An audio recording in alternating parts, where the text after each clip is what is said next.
The rain tapped lightly against the windshield as the man gripped the steering wheel, humming along to an old country song on the radio. The road was nearly empty, just the occasional glow of headlights in the distance. It was supposed to be a quiet drive home, nothing out of the ordinary. Then, out of nowhere, red and blue lights flashed behind him. His stomach tightened. He wasn't speeding. He hadn't run a light. There was no reason for the cops to pull him over. Yet, as he checked his rearview mirror, he saw two police cruisers closing in fast. The man slowed down and pulled over to the side of the road, his hands gripping the wheel. A voice crackled over a loudspeaker. "Driver, step out of the vehicle. Keep your hands where we can see them." His heart pounded. This wasn't a routine traffic stop. Something was wrong. He hesitated for a second before pushing the door open. The cold night air hit his face as he raised his hands slowly, his mind racing. What was happening? Two officers stepped forward, their hands on their holsters. They weren't just being cautious, they were acting as if he were dangerous. One of them grabbed his arm, twisting it behind his back before he could even react. "Wait, what's going on?" he asked, his voice calm but firm. "You're under arrest," the officer said flatly, pulling out handcuffs. The cold steel locked around his wrists. A sharp breath caught in his throat. Arrested? For what? His mind spun in confusion. He had no warrants, no criminal record. He was just an ordinary man living an ordinary life. "There's been a mistake," he said, his voice tight with frustration. The officer ignored him, guiding him toward the police car. Not a single word about why he was being arrested. As he was shoved into the back seat, he caught a glimpse of the officers whispering to each other. They looked nervous. Uncertain. That's when he realized, this wasn't a normal arrest. And whatever they had found about him, it had shaken them. As the car pulled away, the man stared out the window, his pulse hammering in his ears. He had no idea where they were taking him. But deep inside, he knew one thing for sure, his life would never be the same after this night. The ride to the police station was suffocatingly silent. The man sat in the back of the cruiser, his wrists aching from the tight cuffs. His thoughts were racing, colliding with each other like a storm he couldn't control. He kept running through the last few days in his head. Had he spoken to anyone suspicious? Had he been in the wrong place at the wrong time? Nothing made sense. Outside the window, the city lights blurred past, each flickering neon sign a reminder of the life he was leaving behind, at least for now. The officer in the driver's seat kept glancing at the rearview mirror, his jaw tight. The other one beside him, a younger cop, whispered something, but the words were muffled by the hum of the engine. The man leaned forward slightly. "Are you going to tell me what this is about?" No answer. He clenched his fists, trying to steady his breathing. This isn't normal. Even if there had been some kind of mix-up, officers were supposed to inform people of their charges. But they hadn't said a word. The car slowed as they approached the station. The building loomed ahead, tall, gray, and uninviting. A stark contrast to the warm glow of the diner across the street, where people sat, laughing, living their normal lives. The man swallowed hard. He wished he were in that diner. Anywhere but here. The officers got out first, and the door beside him swung open. A firm hand gripped his arm, pulling him out. The pavement was cold beneath his feet as they led him up the stairs and through the heavy double doors. Inside, the station was buzzing with noise, phones ringing, officers chatting, keyboards clacking. But when he walked in, something strange happened. The room went quiet. One by one, heads turned in his direction. Officers who were once buried in paperwork now sat frozen, staring at him. The tension in the air was palpable. He shifted uncomfortably. Why were they looking at him like that? The officer who had arrested him whispered something to a man in a suit, probably a detective. The detective's face darkened. He looked at the man, his eyes narrowing slightly. Then, without a word, he gestured toward the back of the station. The man was led down a long hallway. The fluorescent lights above buzzed faintly, flickering as he walked. They stopped in front of a metal door. The officer beside him hesitated before unlocking it. The door creaked open, revealing a small, dimly lit interrogation room. A single chair sat in the middle of the room, facing a metal table with a recorder. The walls were bare, the air stale. The officer uncuffed him and pointed at the chair. "Sit." The man rubbed his wrists and obeyed. Minutes passed. Maybe longer. He wasn't sure. His heart was still pounding, and the silence only made it worse. Then the door opened. A man in a dark suit stepped in. Older, sharp-eyed, carrying an air of authority. He wasn't a regular cop. He sat down across from him, lacing his fingers together, studying him for a long moment before finally speaking. "You have no idea why you're here, do you?" The man exhaled sharply. "No. I don't." The detective leaned forward slightly. "Then let's start with something simple." He pulled a thin file from the briefcase beside him, opened it, and slid a piece of paper across the table. The man glanced down at it, and instantly felt the ground shift beneath him. It was a fingerprint scan. And next to it, a name he didn't recognize. His chest tightened. This isn't mine." The detective's eyes flickered with something. Was it doubt? Curiosity? Fear? "Then tell me something," he said, his voice dangerously calm. "Why do your fingerprints match the ones from a case that was closed decades ago?" The man felt a cold chill run down his spine. He had no idea what was happening. But one thing was clear, his life was tangled in a mystery he never saw coming. The room felt smaller. The walls seemed to close in, the air thick with tension. The man's pulse quickened as he stared at the fingerprint scan in front of him. His mind refused to accept what he was seeing. "This isn't mine. It can't be." Yet, the detective's face remained unreadable, his fingers tapping lightly on the metal table. He wasn't accusing, he was waiting. The man swallowed hard. "I don't know what this is. There must be a mistake." The detective leaned back in his chair, studying him carefully. "Is that so?" He slid another document across the table. This time, it was a mugshot, grainy, black and white, decades old. The man hesitated before looking at it. And when he did, his breath caught in his throat. The face in the picture, it looked just like him. Older. A little worn, rough around the edges. But the resemblance was undeniable. His stomach turned. What kind of sick joke was this?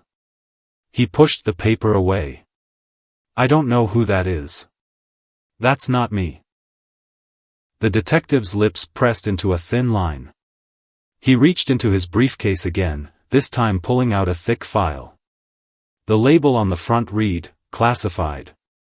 He flipped it open, revealing a case file from over 40 years ago. Inside were reports, photographs, even newspaper clippings. The detective flipped through them slowly, stopping at one particular page. He turned it around, tapping his finger against it. This man disappeared decades ago. Never found. No records. Nothing. He paused. And now, all these years later, you show up, with his exact fingerprints. The room went silent. The man shook his head. This wasn't happening. It was impossible. The detective studied him for a long moment, then finally exhaled. "You want to tell me what's going on? Or should I start assuming the worst?" The man clenched his fists under the table. What was he supposed to say? He had lived a normal life. No secrets, no crimes, nothing that would explain any of this. And yet, here he was, arrested, treated like a ghost from the past. He could feel the detective's patience thinning. "I swear," he said, his voice raw. "I don't know anything about this. I've never seen that file before in my life." The detective narrowed his eyes. "Then how do you explain this?" Before he could answer, the door suddenly opened. A young officer rushed in, holding a folder. He whispered something to the detective, his voice low but urgent. The detective's expression hardened as he grabbed the file, flipping through its contents. Then, he froze. For the first time since the interrogation started, something had genuinely caught him off guard. His hands gripped the paper tighter, his jaw locking. He looked at the man sitting across from him, this time with something new in his eyes. Not suspicion. Fear.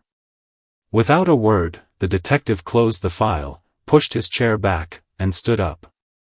"Stay here." The door slammed shut behind him. The man sat in stunned silence. Something had changed. Something big. And for the first time since this nightmare began. He wasn't sure if he wanted to know the truth. The air inside the interrogation room was heavy. The walls felt closer than before, as if the space itself was reacting to the weight of the truth that lingered just beyond his reach. The man sat there, staring at the door the detective had rushed out of. His mind was a mess of confusion, fear, and frustration. What had he seen in that file? Why had he looked at him with such fear before leaving in a hurry? Minutes passed. Maybe longer. He wasn't sure. Outside, muffled voices echoed through the hallway. He strained to listen. He caught only fragments. "This doesn't make sense. Are you sure the records are correct? FBI wants confirmation." "He can't be," the words sent a chill down his spine. FBI. His hands clenched into fists under the table. This was no longer just a wrongful arrest. This was something far bigger than he could comprehend. The door finally creaked open again. The detective walked in, his face unreadable. But something in his posture had changed. He wasn't just looking at a suspect anymore. He was looking at a mystery. He sat down slowly, placing the file between them. Then, after a long moment, he sighed. "There's a problem," he said, his voice quieter now. The man leaned forward slightly. "What kind of problem?" The detective hesitated, as if debating whether to say it at all. Then, finally, he spoke, "You shouldn't exist." The words knocked the breath from his lungs. "What?" The detective opened the file, turning it toward him. "These fingerprints belong to a man who disappeared without a trace over 40 years ago. A man presumed dead." He tapped the mugshot, the same one that bore an uncanny resemblance to him. "Tell me, how is it possible that you have the exact same fingerprints as someone who was last seen in 1981? The man stared at the file, his pulse hammering. "That's impossible," he whispered. "I was born in 1975. The detective's eyes darkened. "No, you weren't." A cold chill ran down his spine. "What are you talking about?" The detective slid a different document toward him. It was a birth certificate. His name was there. His supposed birth date. But the document was flagged. Falsified. His heart slammed against his ribs. No. This had to be a mistake. He knew his past. His childhood. His parents. Didn't he? Doubt crept in like a slow-moving shadow. The detective continued, his voice eerily calm. "Whoever you think you are, that identity was created." The man swallowed hard. "That's not possible." But the detective shook his head. "Someone erased the real version of you. They gave you a new life, a new history. And whoever did it, had access to some very high-level government records. His mouth went dry. Government records? He had always lived an ordinary life. No criminal record. No involvement in anything illegal. So why would someone erase his past? The detective's eyes bore into his. What do you remember about your early life? The man opened his mouth to answer, then froze. Because suddenly, he wasn't sure. Memories that had once felt crystal clear now seemed hazy. Incomplete. Had he ever actually seen his original birth certificate? Did he even have baby pictures? Why did every childhood memory feel like something he had been told rather than something he had lived? A sharp knock interrupted the tension. Another officer leaned into the room, his expression tense. "Sir, you need to see this. We have someone on the line asking for him." The detective frowned. "Who?" The officer hesitated. "They won't say. But they have federal clearance." The detective stood immediately, grabbing the file. He turned back to the man one last time. "Don't move." Then he was gone, the door shutting with a heavy thud. The man sat there, his breathing uneven. Someone out there knew who he really was. And now, they were coming for him. The walls of the interrogation room felt colder now. The man's hands rested on the table, his fingers slightly trembling. He didn't know whether it was from fear, confusion, or the eerie realization that everything he believed about himself might be a lie. He wasn't a criminal. He wasn't a suspect. Yet, someone with federal clearance was calling about him. Why? His eyes darted to the door. He could hear faint voices in the distance, urgent and hushed. The detective was speaking to someone important. Seconds turned into minutes. Then, suddenly, the door burst open. The detective stormed in, his face no longer impassive. He looked rattled. He stared at the man as if seeing him for the first time, as if he were staring at a ghost. Then, in a low voice, he said something that sent ice through the man's veins. "The Pentagon just called." The man's breath hitched. The Pentagon? The detective sat down but didn't say anything right away. He rubbed a hand over his face before leaning in. His voice had lost its interrogative tone, it was now softer, more measured. "You need to tell me everything you remember about your life before the age of 20. The man's throat went dry.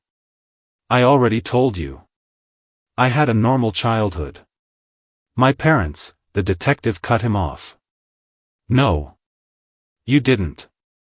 His stomach twisted. "What do you mean?" The detective slid a document across the table.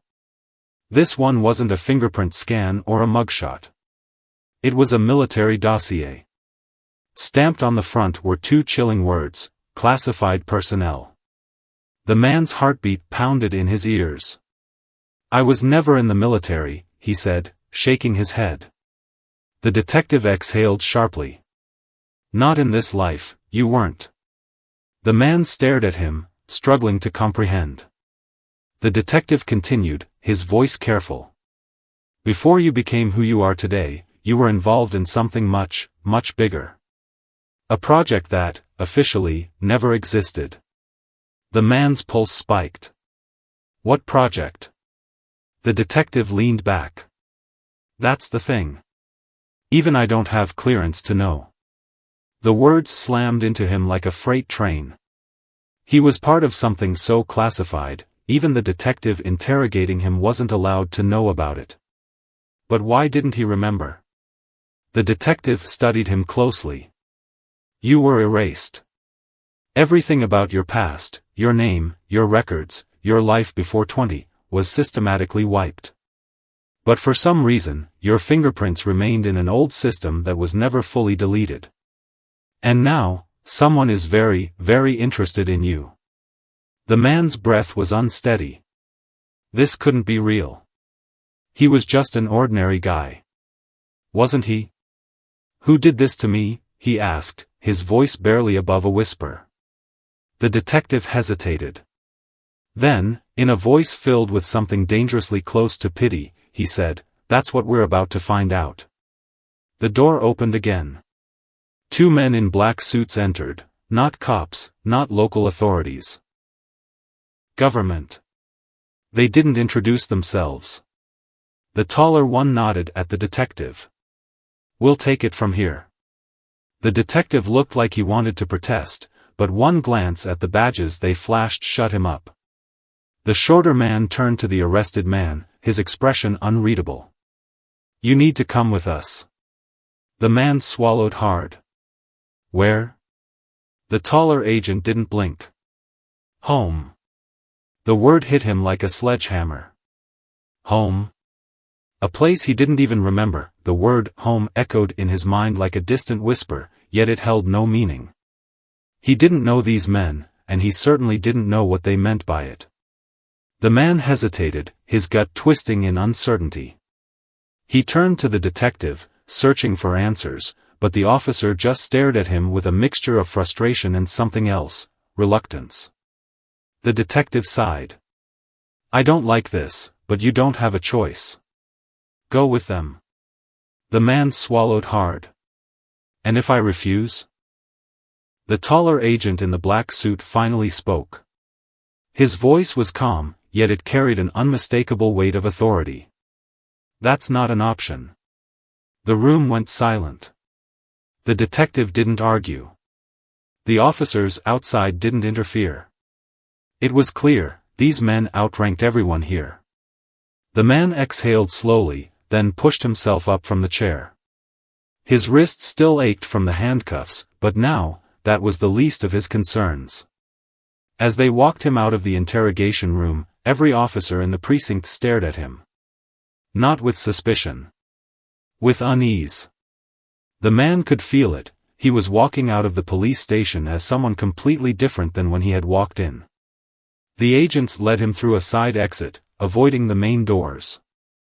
Outside, an unmarked black SUV was waiting. The taller agent opened the door and motioned for him to get in. The man hesitated, then climbed inside. The doors shut. The silence was suffocating.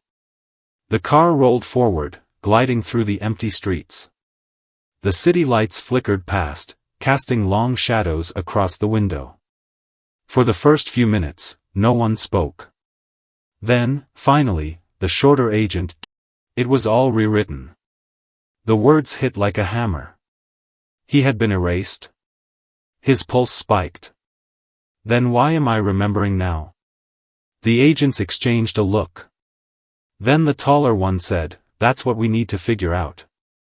The man stared at them, his mind reeling. How could this be happening? How could he have lived an entire life without knowing who he really was? Then, another thought crept in. If they erased me before, what's stopping them from doing it again? His breathing quickened. "What happens to me now?" he asked cautiously. The shorter agent's expression remained unreadable. "We take you back. Where it all began." The man's hands tightened into fists. Back? Where was back? And what would he find there? As the car drove further into the darkness, he had a terrible feeling that the answers waiting for him would change everything. The black SUV moved like a ghost through the empty highway, its tinted windows sealing him in. The city lights faded behind them, swallowed by the vast stretch of darkness ahead. The road was long, endless, leading to a place he didn't know but somehow felt in his bones. The two agents sat in silence. Their expressions unreadable. The man shifted uncomfortably. "Where are you taking me?" The taller agent didn't look at him. A secure location. A cold knot formed in his stomach. He glanced at the window, watching as the world outside grew more distant. He was leaving behind everything he thought he knew, his life, his job, his past. Because now, he wasn't sure if any of it was real. He exhaled sharply, shaking his head. "I don't understand any of this. Why now? Why, after all these years, am I suddenly being dragged into this? The shorter agent finally spoke. Because someone found you. His chest tightened. Who? The agent hesitated. Then, in a voice barely above a whisper, he said, a man who was never supposed to exist. A chill crept up his spine. Someone else like me? The agent continued. A few months ago, an old database was accessed. A highly classified system that hadn't been touched in decades. Your file, what little remained of it, was flagged. Someone was looking for you. The man felt his fingers go numb. Who? He repeated. The agents exchanged a glance. Then, the taller one turned to him. Someone who knew you before you became this. His breath hitched. Before. A terrible thought struck him. What if I wasn't erased because of what I did, but because of who I was? The SUV slowed, pulling onto a narrow road that led deep into the woods. The trees closed in around them, their skeletal branches casting eerie shadows across the windshield. The man's heart pounded. He had spent his life as an ordinary citizen. He had never broken the law, never had a reason to be afraid. Yet here he was, being driven into the unknown by men who clearly knew more about him than he did. Finally, they reached a clearing. A tall, abandoned-looking facility stood in the middle of nowhere, surrounded by a chain-link fence topped with barbed wire. The car rolled to a stop. The shorter agent turned to him. This is where it all started. The man stared at the building, a strange sensation creeping over him. It felt familiar. Like a dream he had long forgotten.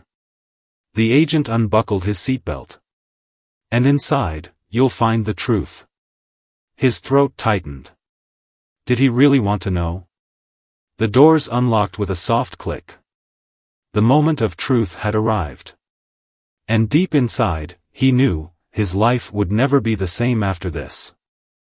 The man stepped out of the SUV, his boots crunching against the gravel.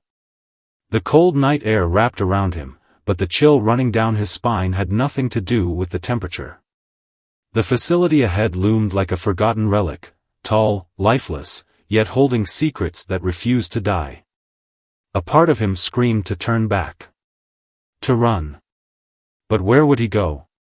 He had been running his whole life, and he never even knew it. The two agents flanked him as they approached the rusted gate. A keypad blinked on the side of the fence.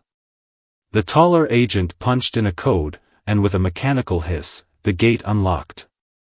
Click. Beep. Whir.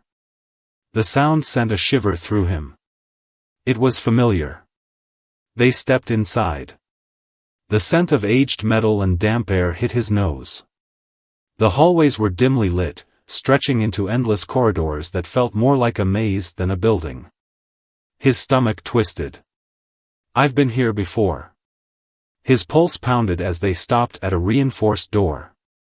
The shorter agent pulled out a keycard, swiped it, and the lock clicked open.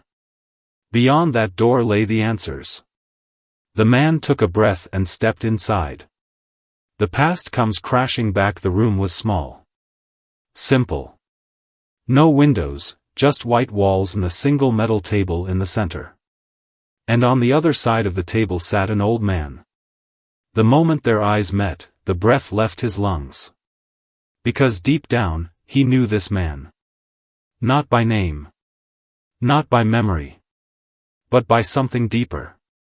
Something buried in his bones. The old man studied him, his weathered face unreadable. He was thin, frail, but his sharp eyes were filled with recognition. Finally, he spoke. His voice was quiet. Unshaken. You made it. The man's throat tightened. Who are you? The old man tilted his head slightly. The better question is, who are you? His hands clenched into fists. I was hoping you could tell me. A ghost of a smile flickered across the old man's lips. He reached forward, sliding a file across the table. The man hesitated before picking it up. His fingers trembled as he flipped it open. Inside were photographs. Documents. A name he didn't recognize, yet somehow, it felt like it belonged to him. His gaze locked onto a black and white photo.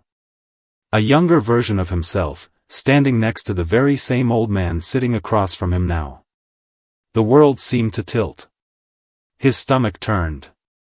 This was proof. He had lived a different life. He had known this man. And it had all been taken away. The truth he was never meant to know. He slammed the file shut. Tell me the truth. No more games. The old man leaned back, nodding slightly. You were part of something bigger than you can imagine. A program. A project designed to create individuals who could disappear, and reappear as someone else. The man's breath hitched. The old man continued. You weren't just erased. You were rebuilt. Given a new life, new memories. Because what you knew back then, was too dangerous to exist. His hands clenched. What did I know? The old man exhaled slowly. The kind of truth that gets people killed. Silence filled the room.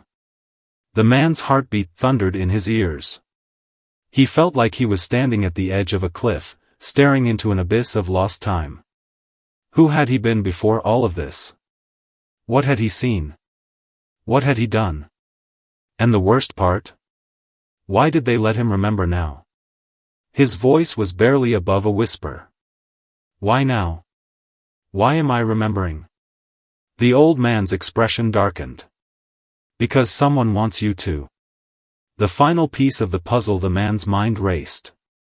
Someone had broken into an old government database. Someone had pulled his file from the shadows. Someone was searching for him. And now, that someone knew he was still alive. His chest tightened. Who?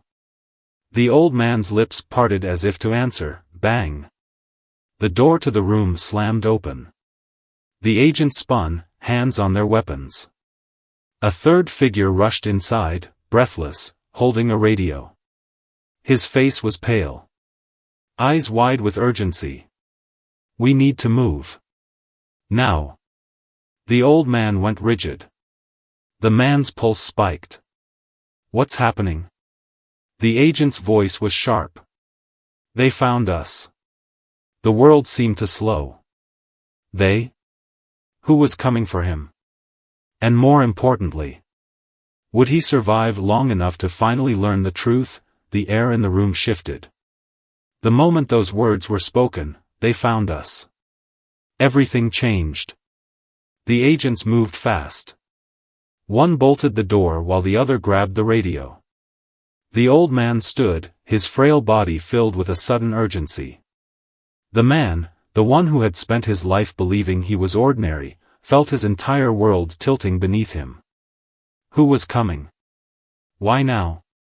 The taller agent turned to him, his face set like stone. We need to go. Now. The pounding of boots echoed down the hallway. A second later, the walls trembled. Boom! A sharp explosion shook the facility, dust raining from the ceiling. The old man's face darkened. They want you dead before you remember everything. His pulse slammed against his ribs. Who are they? The old man grabbed his arm. His fingers, though frail, had a grip of steel. His voice was urgent. The same people who erased you.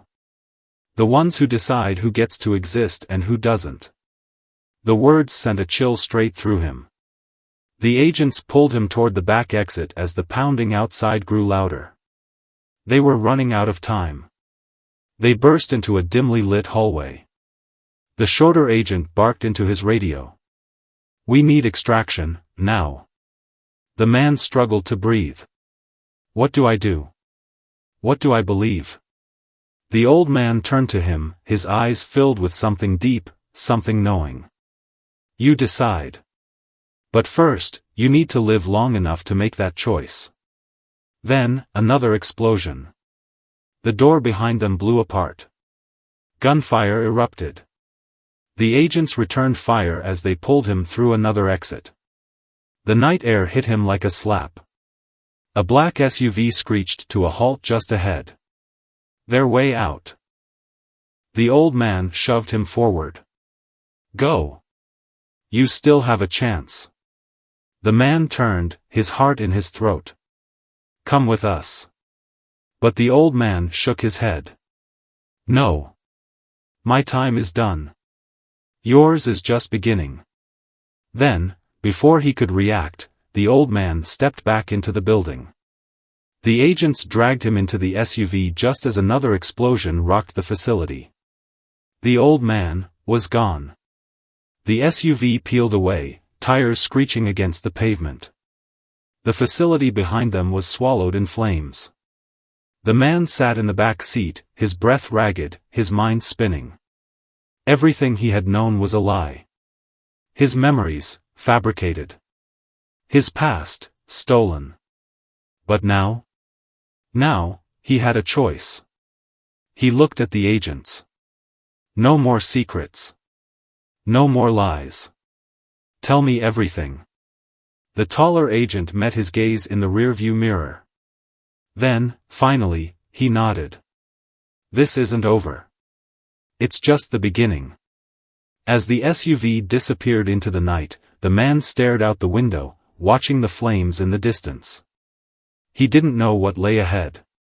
But for the first time in his life, he was ready to find out. The final lesson: some truths are buried. Some pasts are erased. But no matter how hard the world tries to make you forget who you are, the truth always finds a way back. And when it does, you must decide what to do with it.